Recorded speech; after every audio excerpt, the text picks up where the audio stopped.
Hürmetli müteallimler, maşallah çok güzel okudunuz. Bir kardeşimizin sehvi bize bugünkü dersi izah etmeye, tenvin veyahut da nundan sonra eğer ortada keçici hemze vasil, hemze deyirlər, elif varsa nece keçid etmeliyiz bunu öğrenəsik inşallah. Bizim bu kardeşimiz Kehf suresinde 88. ayetinde Cezael husna diye okudu. Böyle okumak olmaz. Ona göre biz nun harfi iki formada biz biliriz. Hareke ile olan tenvin diyiriz. En, in, un.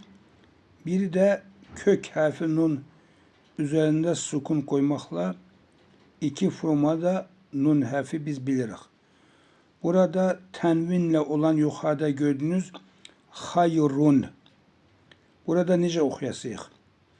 Hayrunuh bid'u okumak olmaz.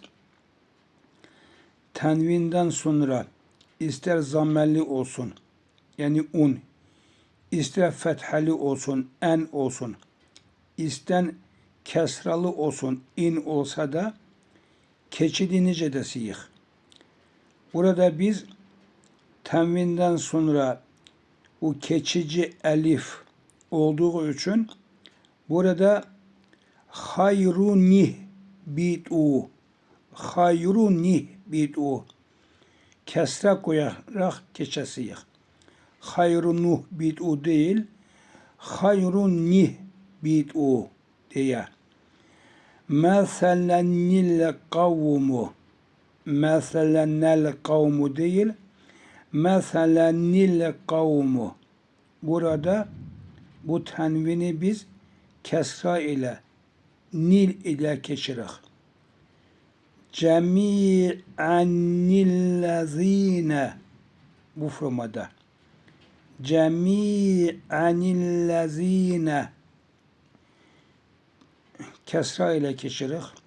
Burada da bir rahmenidhulu. Burada kesra var. Bu formada bir rahmetinidhulu cezaenil husna.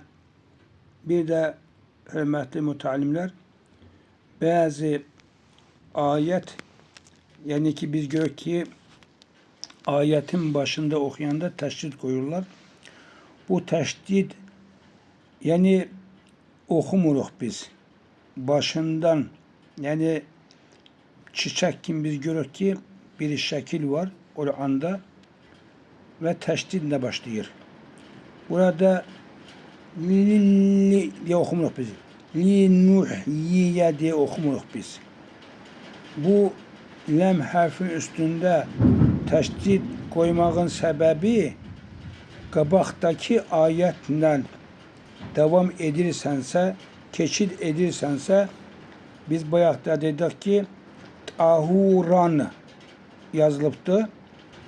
Bu ran, an, in, un, tenvinle olan nun, nun harfi tenvin ve ya da sukun olandan sonra lem harfi, ra harfi gelirse biz burada iddigam edilir. İddigam birbirine katmak demektir.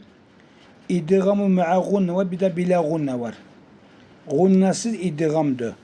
Burada teşdid koymanın sebebi qabaxdaki ayeye bağlamak ve burada iddigam etmekten ötürüdür. Lem harfin teşdidi.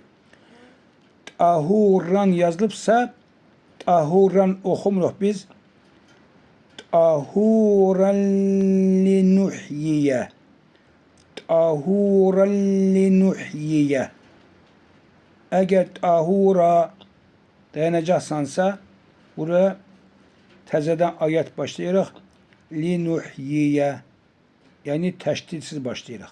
Bu formada. İnşallah Allah razı kalsın.